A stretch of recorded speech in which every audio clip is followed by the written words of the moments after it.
Welcome to my YouTube channel study point. ચેનલને like કરો, share કરો, સબસ્ક્રાઈબ કરો અને નવા વિડીયો માટે નોટિફિકેશન મળતા રહે તે માટે બેલ આઇકનને દબાવો. મિત્રો, આપણે આગળ વધીશું સિમ્પલ પ્રેઝન્ટ ટેન્સ સાદું વર્તમાનકાળમાં આગળ.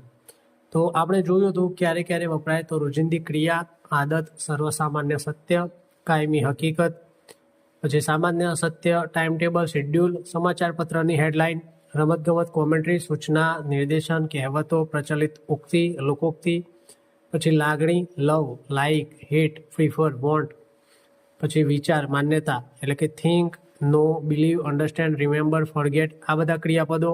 પછી માલિકી એટલે કે હેવ, ઓન, બિલોંગ. પછી ઇન્દ્રિય અનુભવ, જે અનુભવી શકાય તેવા એટલે કે એ બધા ક્રિયાપદો છે. See, hear, smell, taste. તો આ બધા શું કહેવાય? સ્ટેટિવ વર્બ્સ કહેવાય. એ આપણે આગળ જોવાનું છે. અને શરતી વિધાન એટલે કે કન્ડિશનલ સેન્ટેન્સ અને ટાઈમ ક્લોઝ એ બધામાં સાદા વર્તમાનકાળનો ઉપયોગ થાય છે.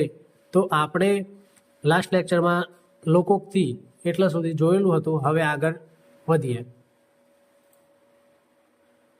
તો અહીંયા આપેલું છે સ્ટેટિવ વર્બ્સ કે જે ચાલુ કાળમાં સામાન્ય રીતે વપરાતા નથી પણ વર્તમાનકાળ, ભૂતકાળ અને ભવિષ્યકાળ અને પૂર્ણ કાળમાં આવી શકે છે. સ્ટેટિવ એટલે કે સ્ટેટિવનો મતલબ થાય સ્થિર. એટલે સ્થિર વર્બ્સ એટલે કે એમાં કયા કયા આવે તો આપણે જોઈએ. પ્રથમ છે મેન્ટલ સ્ટેટ એટલે કે માનસિક સ્થિતિ દર્શાવતા હોય તેવા ક્રિયાપદ આવે. તો પ્રથમ છે નો એટલે કે જાણવું. તો શી નોઝ ધ આન્સર. તો અહીંયા શી છે એ ત્રીજો પુરુષ એક વચન છે અને નો ક્રિયાપદ છે એટલા માટે નોને એસ લાગ્યો છે. હવે આ વાક્ય ચાલુ વર્તમાનકાળમાં આપણે વાપરી શકતા નથી. આ જે નો ક્રિયાપદ છે તે માનસિક સ્થિતિ દર્શાવે છે એટલા માટે સાદા વર્તમાનકાળમાં વપરાય છે.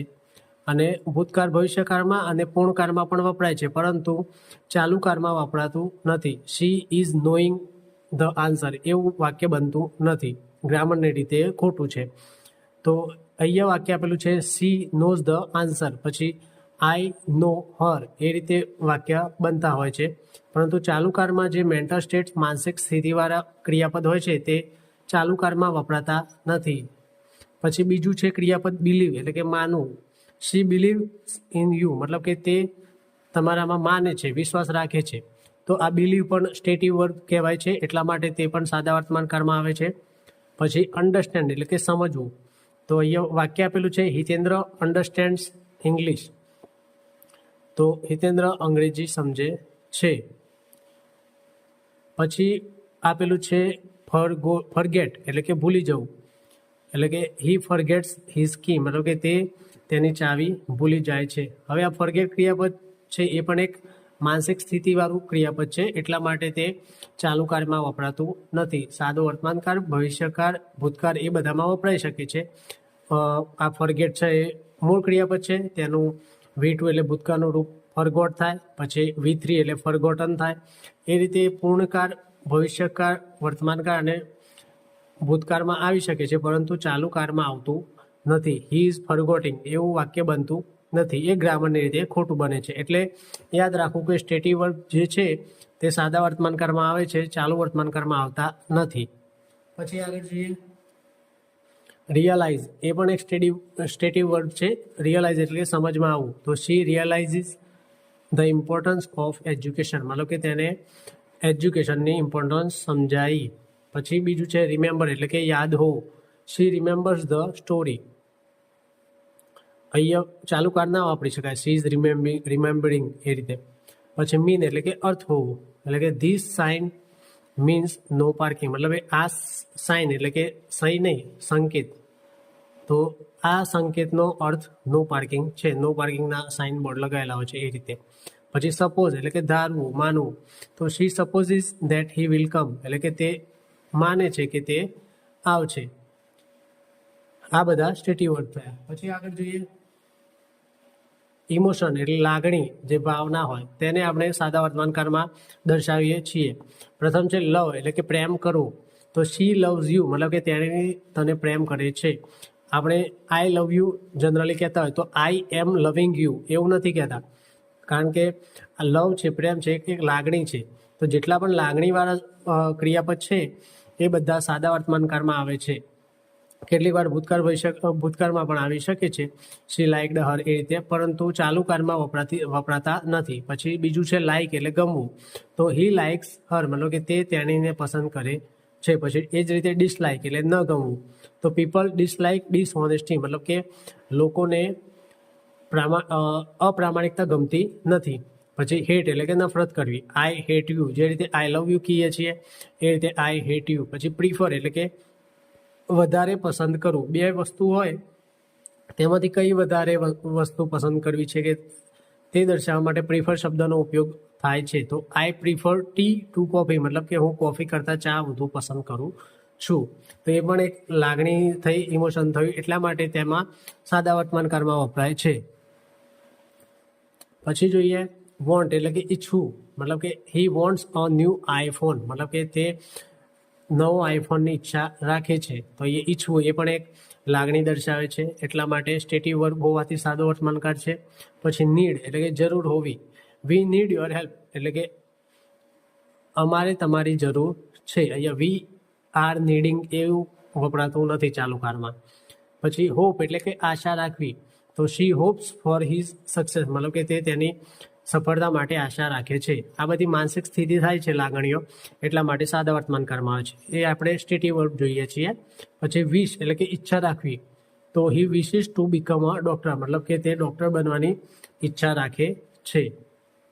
પછી આગળ જોઈએ માલિકી, સંબંધ એટલે પોઝેશન દર્શાવતા ક્રિયાપદ જોઈએ. તો પ્રથમ છે ઓન એટલે કે માલિક હોવું, તો શી ઓન્સ અ BMW કાર, તો અહીંયા BMW કાર ધરાવે છે એનો મતલબ થાય તેણીને BMW કાર ધરાવે છે અથવા તો તેની માલિક છે. તો અહીંયા આ માલિકીવાળા જે ક્રિયાપદ છે ઓન, બિલોંગ, હેવ, પોઝેસ એ બધાનો સાદા વર્તમાનકાળમાં ઉપયોગ થાય છે. પછી બીજું છે બિલોંગ એટલે કે સંબંધિત હોવું, માલિકી હોવી. ધીસ હાઉસ બિલોંગ્સ ટુ રવિ મતલબ કે આ ઘર રવિનું છે, માલિકી દર્શાવે છે. અહીંયા ઓન ક્રિયાપદ પણ વાપરી શકાય, પરંતુ જેટલા પણ જુદા જુદા ક્રિયાપદ છે તે બધાના એક એક સેન્ટેન્સ આપણે લીધેલા છીએ.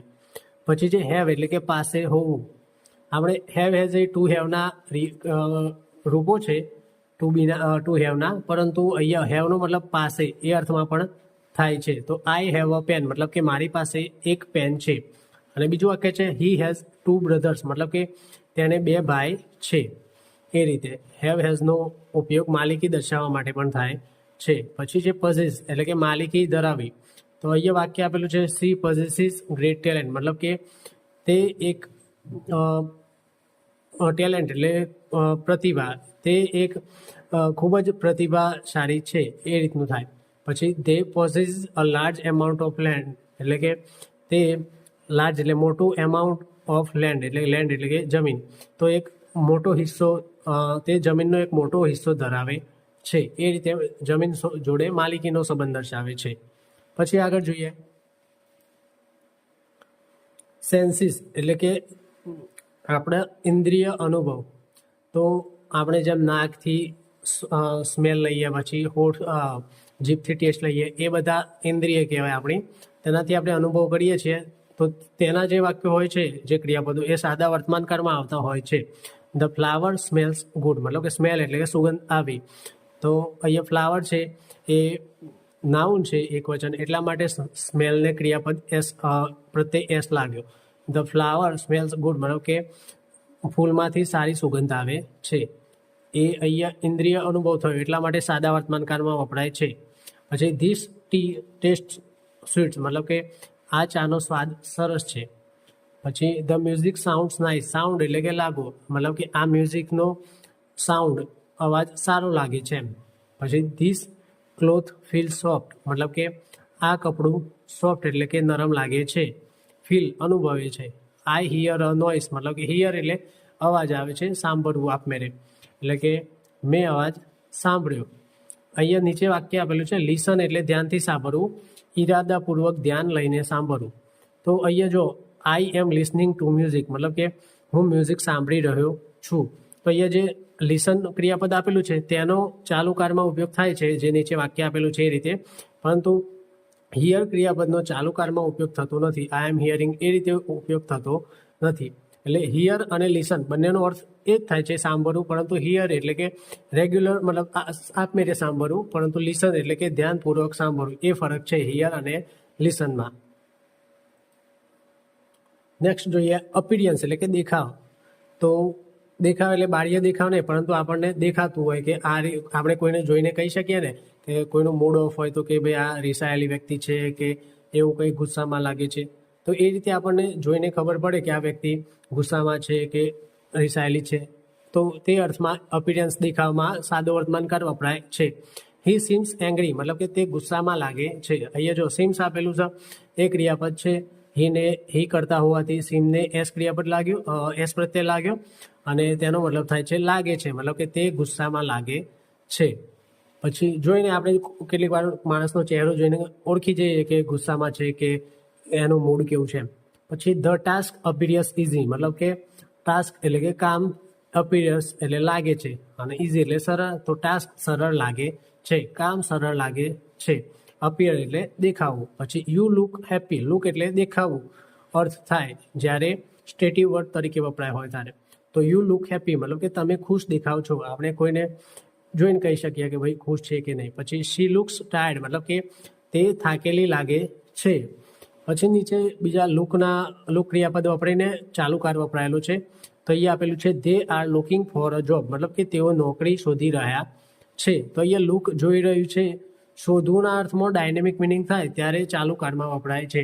ઉપર જે લુક આપેલું છે યુ લુક હેપી, તેમાં લુક સ્ટેટિવ વર્ડ તરીકે વપરાયેલું છે, અને નીચે they are looking for a job મતલબ નોકરી શોધી રહ્યા છે.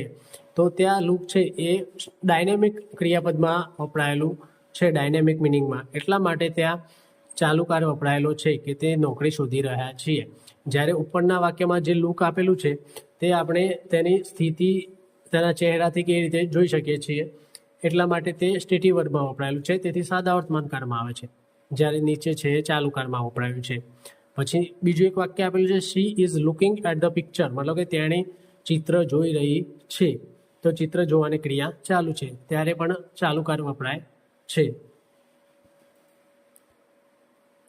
પછી આગળ જોઈએ ઝીરો કન્ડિશનલ એટલે કે શૂન્ય શરતી, કન્ડિશનલ એટલે શરતી વિધાન.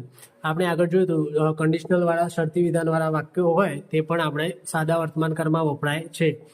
તો અહીંયા લખ્યું છે જ્યારે ઇફનો મતલબ થાય જો. તો જ્યારે ઇફ વાળા વાક્યમાં કોઈ સામાન્ય સત્ય, વિજ્ઞાન, કુદરતી પરિણામ હોય ત્યારે સિમ્પલ પ્રેઝન્ટ વપરાય છે. અહીંયા આપેલું છે ઇફ પ્લસ સિમ્પલ પ્રેઝન્ટ અને એના જોડે સિમ્પલ પ્રેઝન્ટ આવે. તો અહીંયા વાક્ય આપેલું છે if you heat water it બોઇલ્સ મતલબ કે તમે પાણીને ગરમ કરશો તો તે ઉકળશે. બોઇલ્સ એટલે કે ઉકળવું. પછી આ એક થયું વિજ્ઞાન થયું કે પાણીને ગરમ કરો તો ઉકળે, એ એક વિજ્ઞાન છે, સામાન્ય સત્ય છે. પછી you mix red and blue you get purple મતલબ કે તમે રેડ અને બ્લુ એ બે કલરને મિક્સ કરશો તો પર્પલ કલર મળશે. આ એક કુદરતી પરિણામ થયું. પછી you press this button the machine starts. તો અહીંયા બટન પ્રેસ કરો અને મશીન શરૂ થાય. એ બંને સાદા વર્તમાનકાળમાં વાક્ય આવે છે, કારણ કે ઇફ વાળું શરતી વિધાન છે અને તે એક વિજ્ઞાનનો નિયમ છે. એટલા માટે બંને વાક્ય છે એ સાદા વર્તમાનકાળમાં આવશે. આ થયું ઝીરો કન્ડિશનલ શરતી વિધાન. પછી આગળ જોઈએ ફર્સ્ટ કન્ડિશનલ એટલે રિયલ ફ્યુચર પોસિબિલિટી એટલે કે પ્રથમ શરતી વિધાન. તો આ ફર્સ્ટ કન્ડિશનલ સેન્ટેન્સ છે તેની રચનામાં કેવું છે ઇફ હોય, ઇફના જોડે જે વાક્ય હોય તે સાદા વર્તમાનકાળમાં આવે એટલે સિમ્પલ પ્રેઝન્ટ, અને એના પાછળ જે વાક્ય હોય પરિણામ તે ભવિષ્યકાળમાં આવે છે. તો ભવિષ્યકાળની વાક્ય રચના શું છે વિલ પ્લસ ક્રિયાપદનું મૂળરૂપ આવે. તો અહીંયા ઉપર વાક્ય રચના આપેલી છે if plus simple present plus simple future. આપણે વિલ પ્લસ V1 લખેલું છે. વાક્ય જોઈએ if you study hard you will pass the exam મતલબ કે ઇફ એટલે જો તમે સ્ટડી એટલે સારું ભણશો, સારી મહેનત કરશો તો તમે પાસ થશો. તો અહીંયા જો ઇફ વાળું જે વાક્ય છે તેમાં યુ ક્રિયાપદ છે, યુ કરતા છે, તો યુ કરતાના આધારે સ્ટડીને એસ કે યસ લાગતો નથી. If it rains we will stay at home મતલબ કે ઇફ એટલે જો વરસાદ પડશે તો અમે ઘરે રહીશું. તો અહીંયા ઈફ વાળું જે વાક્ય છે તેમાં ઈફ પછી ઈટ ક્રિયાપદ આપેલું છે અને રેનને એસ પ્રત્યે લાગ્યો છે, તો તે ઈફ વાળું વાક્ય છે અલ્પ વિરામ સુધી તે સાદા વર્તમાનકાળમાં છે, જ્યારે પાછળનું વાક્ય છે એ ભવિષ્યકાળમાં આપેલું છે. તો આ આખા વાક્યનો મતલબ તો એમ જ થાય કે જો વરસાદ પડશે તો અમે ઘરે રહીશું. આ થયું ફર્સ્ટ કન્ડિશનલ. પછી આગળ જોઈએ ઇમ્પેરેટિવ કન્ડિશનલ. ઇમ્પેરેટિવ એટલે કે આજ્ઞાર્થ શરતી વિધાન. તો તેમાં એડવાઇસ એટલે કે સૂચના હોય અથવા તો ઓર્ડર એટલે કે આદેશ હોય. તો તેનું એક વાક્ય રચનાનું ફોર્મ આપેલું છે ઇફ પ્લસ સિમ્પલ પ્રેઝન્ટ અને V1. જ્યારે ઇમ્પેરેટિવ કન્ડિશન હોય ત્યારે ઇફના સાથે સાદો વર્તમાનકાળ હોય અને પાછળ બીજું વાક્ય હોય તે એક ઇમ્પેરેટિવ ક્લોઝ કહેવાય, એ રીતનું હોય છે અને તે V1 એટલે કે મૂળ ક્રિયાપદમાં હોય છે. અહીંયા વાક્ય આપેલું છે if you tired tech rest, મતલબ કે જો તમે થાકેલા છો તો આરામ કરો. તો આરામ કરો એ એક ઇમ્પેરેટિવ ક્લોઝ થયું, એટલા માટે ત્યાં માત્ર V1 લાગે છે, ત્યાં ભવિષ્યકાળ આવતો નથી. પછી બીજું વાક્ય છે ઇફ યુ ફીલ સિક, મતલબ કે જો તમે બીમાર લાગો છો, બીમાર અનુભવો છો તો ગો ટુ ધ ડૉક્ટર, મતલબ કે ડૉક્ટર પાસે જાઓ. તો આ એક એડવાઇસ સૂચના થઈ, એટલા માટે જે પાછળનું વાક્ય છે તે મતલબ આજ્ઞાર્થ રીતે વપરાય છે, એટલા માટે મૂળ ક્રિયાપદમાં આવે છે. હવે આગળ જોઈએ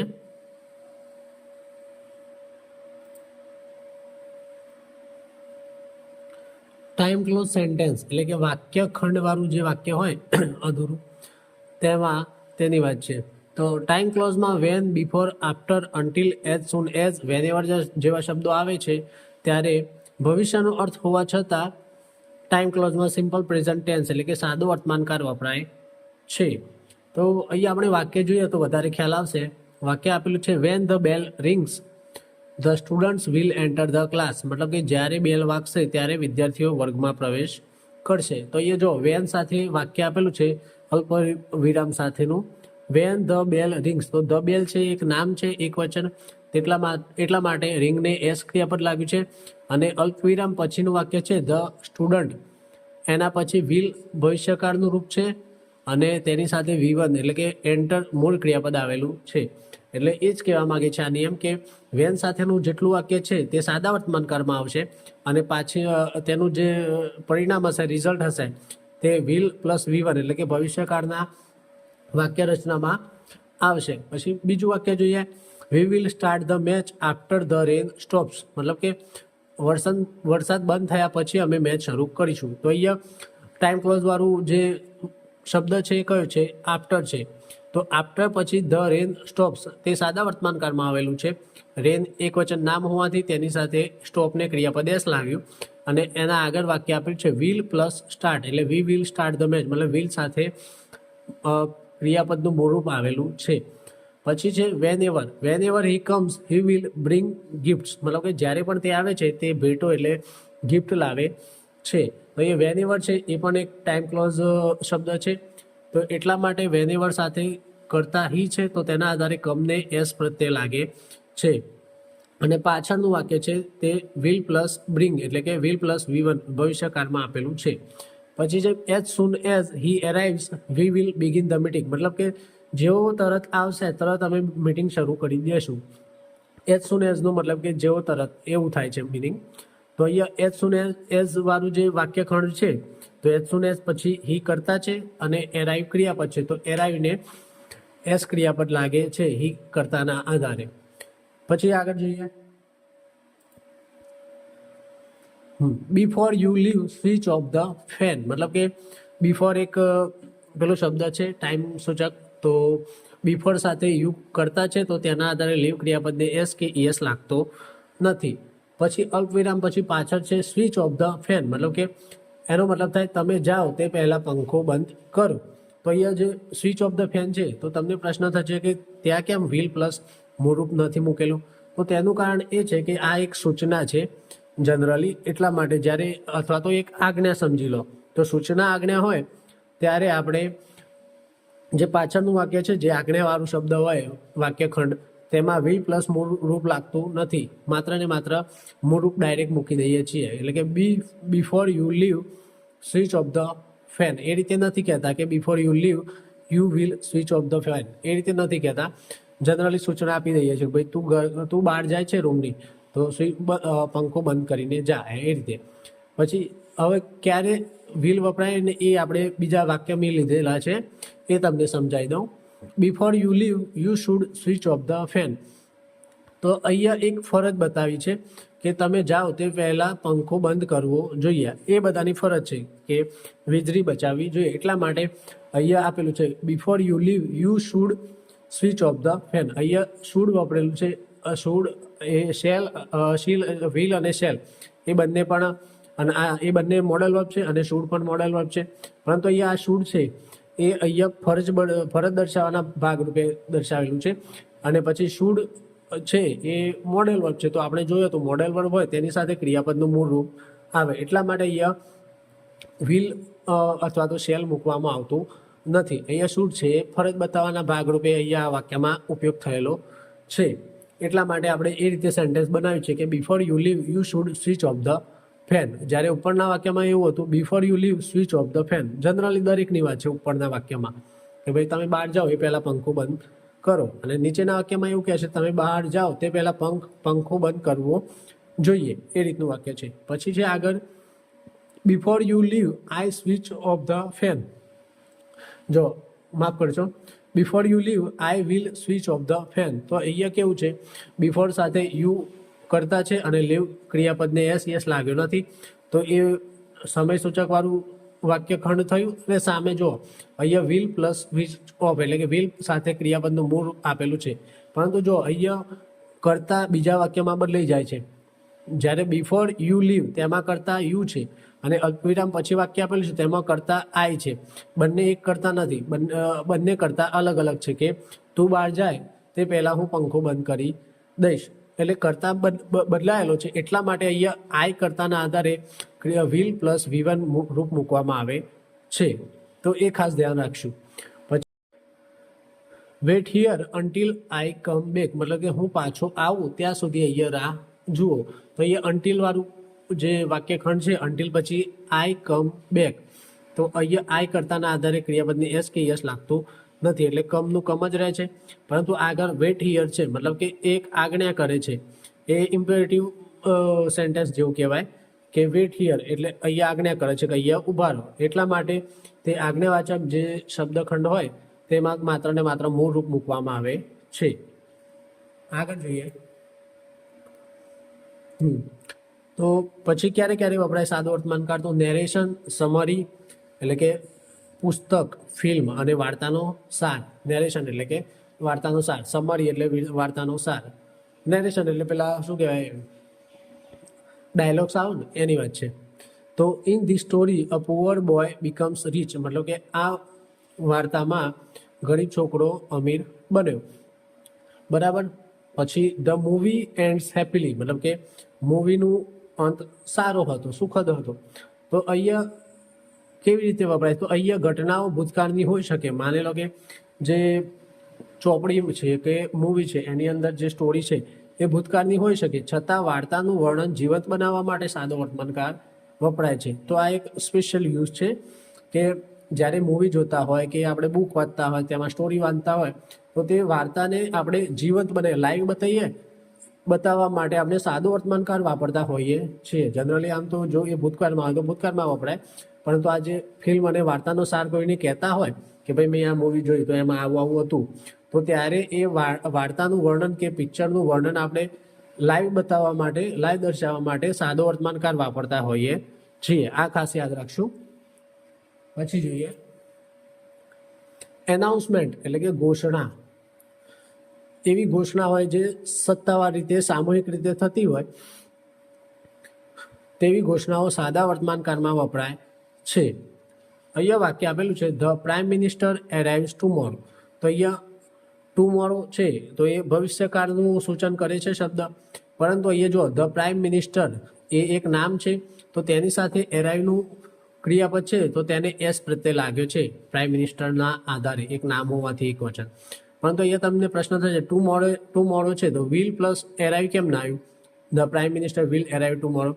તો અહીંયા કેવું છે કે આ ભવિષ્યનું નિશ્ચિત આયોજન છે કે પ્રાઇમ મિનિસ્ટર છે એ કન્ફર્મ આવવાના જ છે અને આ એક સામૂહિક ઘટના છે. એટલા માટે સત્તાવાર આવી જે ઘોષણાઓ થાય તે સાદા વર્તમાન કાળમાં વપરાય છે. ભલે ભવિષ્યની વાત હોય કે ભાઈ આવતીકાલે આવવાના છે, પરંતુ આ સામૂહિક ઘટના છે અને નિશ્ચિત આયોજન છે પ્રાઇમ મિનિસ્ટર આવવાનું. એટલા માટે તેને સાદા વર્તમાન કાળમાં વાપરીએ છીએ. પછી છે ફ્લાઇટ AI-101 ડિપાર્ટ્સ એટ 6 PM. મતલબ કે વિમાનની ફ્લાઇટ AI-101 નંબરની છે, ડિપાર્ટ્સ એટલે રવાના થવું. કેટલા વાગે? 6 PM એટલે સાંજના 6 વાગે રવાના થશે. તો અહીંયા ફ્લાઇટ છે એ પણ એક સત્તાવાર ઘોષણા છે, એટલા માટે એ પણ સાદા વર્તમાન કાળમાં આવશે.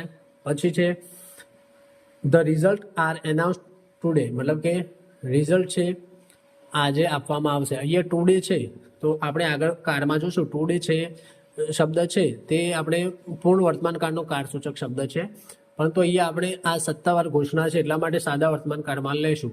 પછી અહીંયા તમને પ્રશ્ન થશે કે ધ રિઝલ્ટ છે તો તેના સાથે તો આર ક્રિયાપદ આવ્યું, પરંતુ પછી પાછળ એસ કેમ નથી લાગ્યું? તો આ વાક્ય છે એ સાદા વર્તમાન કાળનું પેસિવ વાક્ય રચના છે. કર્તરી કર્મણી રચના જે રીતે આપણે ગુજરાતીમાં આવે છે એ રીતે અંગ્રેજીમાં પણ આવે છે, કર્તરી અને કર્મણી વાક્ય રચના. તો આ જે વાક્ય છે the results are announced today એ પેસિવ વાક્ય રચના છે. મતલબ કે રિઝલ્ટની ઘોષણા આજે કરવામાં આવશે. રિઝલ્ટ જાતે તો ઘોષણા ના કરે ને એટલા માટે, એટલે એ વાક્ય છે પેસિવ રચનાનું છે. પછી છે ધ સેરેમની સ્ટાર્ટ શોર્ટલી એટલે કે ટૂંક સમયમાં.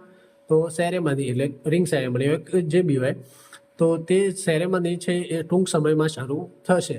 તો તેનું ગુજરાતી તમને કરશો તો ખબર પડશે કે આ તો ભવિષ્યનું ઉચ્ચારણ લાગે છે, પરંતુ નહીં, આ જે બધી સત્તાવાર ઘોષણાઓ છે તે સાદા વર્તમાન કાળમાં વપરાતી હોય છે. ઓકે, આગળ ધ્યાન રાખીશું. પછી છે ડેમોન્સ્ટ્રેશન એટલે કે પ્રદર્શન વિધિ દર્શાવતા હોય તેવા વાક્યો સાદા વર્તમાન કાળમાં આવશે. પ્રદર્શન વિધિ, હવે પેલા લગ્નમાં પંડિત વિધિ કરે છે એ પણ આવી જાય આમાં. પછી સાયન્ટિસ્ટ હોય એ કંઈક પ્રયોગ કરતા હોય ને એની જે પ્રોસેસ હોય એ બધું હોય તે આમાં આવી જાય. ડેમોન્સ્ટ્રેશન એટલે કે ડેમો દર્શાવતા હોય તેવા. અહીંયા જો વાક્ય આપેલું છે first I add some sugar, મતલબ કે મેં પહેલાં ખાંડ નાખી. પછી then I mix the ingredients, મતલબ કે પછી મેં ઇન્ગ્રીડિયન્ટ્સ એટલે કે પેલા શું કહેવાય, જુદા જુદા માની લો કે કઈ બી વસ્તુ બનાવતા તો જુદા જુદા પદાર્થ જુદી જુદી વસ્તુ હોય એને મિક્સ કરીએ છીએ. માની લો ચા બનાવતા હોય તો સૌથી પહેલાં કહીએ કે first I add some water, after then I mix some sugar, then I mix ginger, મતલબ કે આદુ. એ રીતે જે આખી પ્રોસેસ બતાવતા હોય કંઈ પણ વસ્તુ બનાવવાની, તો એ બધા આપણે સાદા વર્તમાન કાળમાં વાપરતા હોઈએ છીએ. પછી કોટેશન એટલે મહાન વ્યક્તિઓએ આપેલા કોટ હોય એ બધા સાદા વર્તમાન કાળમાં મૂકવામાં આવે છે. અહીંયા છે Gandhiji says truth always wins. તો અહીંયા ગાંધીજી એવું કહે છે કે સત્ય હંમેશા વિજય બને છે, અથવા તો સત્યનો જ વિજય થાય છે. તો અહીંયા જે વાક્ય આપેલા છે ગાંધીજી દ્વારા, તો જે મહાન વ્યક્તિ દ્વારા જે કોટેશન આપેલા હોય તે કોટેશન આપણે સાદા વર્તમાન કાળમાં લેતા હોઈએ છીએ. બીજું વાક્ય છે Shakespeare says all the world's stage. મતલબ કે શેક્સપિયર એવું કહે છે કે આખું જે વિશ્વ છે એ એક સ્ટેજ છે, એટલે કે મંચ છે. ત્યાં આપણે બધા શું કહેવાય, એક કલાકાર તરીકે આપણે પોતાની જિંદગીનો ભાગ ભજવતા હોઈએ છીએ, એવું કહેવા માગે છે. શેક્સપિયર એક હતા સાહિત્યકાર હતા અંગ્રેજીના. તો આ તેમની વાતો છે કે ઓલ ધ વર્લ્ડ્સ સ્ટેજ, મતલબ કે આખું વિશ્વ એક મંચ છે જેના પર આપણે બધા કલાકાર તરીકે અહીંયા ઉતર્યા છીએ અને પોતપોતાના જિંદગીનો જે આપણને હિસ્સો મળે છે ભાગ ભજવવાનો આપણા વિશ્વમાં આપણો, તે ભજવીએ છીએ. એટલા માટે કહે છે કે ઓલ ધ વર્લ્ડ્સ સ્ટેજ. આગળ જોઈએ ડાયરેક્શન્સ, નકશા અથવા તો સૂચનાઓ. આપણે કોઈને રસ્તો બતાવતા હોઈએ કે ભાઈ સીધો જા, પછી ડાબી બાજુ વળ, જમણી બાજુ વળ, તો એ નકશા બતાવતા હોય, સૂચનો આપતા હોય તે સાદા વર્તમાન કાળમાં વાપરીએ છીએ. પ્રથમ વાક્ય આપેલું છે you turn left at the signal, મતલબ કે સિગ્નલથી તમે ડાબી સાઈડ વળો. પછી then you go straight for 500 metres, મતલબ કે તમે સૌથી પહેલાં લેફ્ટ સાઈડ સિગ્નલથી લેફ્ટ સાઈડ વળો, પછી ત્યાંથી સીધા 500 મીટર જાઓ. આપણે ગૂગલ મેપ, હા ગૂગલ મેપમાં આપણે યુઝ કરીએ છીએ. ગૂગલ મેપમાં તમે જ્યારે કોઈ લોકેશન નાખો ત્યારે તેમાં બોલતું રહે છે કે ભાઈ આગળથી 30 મીટરથી લેફ્ટ લો, 500 મીટર સીધા જાઓ, એ રીતે બોલતું રહે છે. તો એ જે ડાયરેક્શન બતાવે છે તે સાદા વર્તમાનકાળમાં વપરાતું હોય છે. પછી છે you cross the bridge and take the first right, મતલબ કે ક્રોસ એટલે કે જે બ્રિજ છે એ ક્રોસ કરો અને પછી રાઈટ લો. પછી the bus stop comes after the market, મતલબ કે માર્કેટના પછી બસ ઊભી રહેશે. અને છેલ્લું વાક્ય છે the road leads to the station, મતલબ કે આ રસ્તો સ્ટેશન તરફ લઈ જાય છે. તો આ રીતે જે ડાયરેક્શન નકશાઓ માટે જે ડાયરેક્શન બતાવતા હોય, રસ્તો બતાવતા હોય, તેવા બધા સૂચનો હોય તે સાદા વર્તમાનકાળમાં વપરાતા હોય છે. એ ખાસ ધ્યાન રાખીશું. પછી આગળ જોઈએ. ઓકે, તો મિત્રો થેન્ક યુ વેરી મચ. મારી યુટ્યુબ ચેનલને લાઇક કરો, શેર કરો, સબસ્ક્રાઈબ કરો અને નવા નવા વિડીયો મળતા રહે તે માટે બેલ આઇકન દબાવી દેજો. હવે મળીશું નવા લેક્ચર સાથે. ત્યાં સુધી આવજો.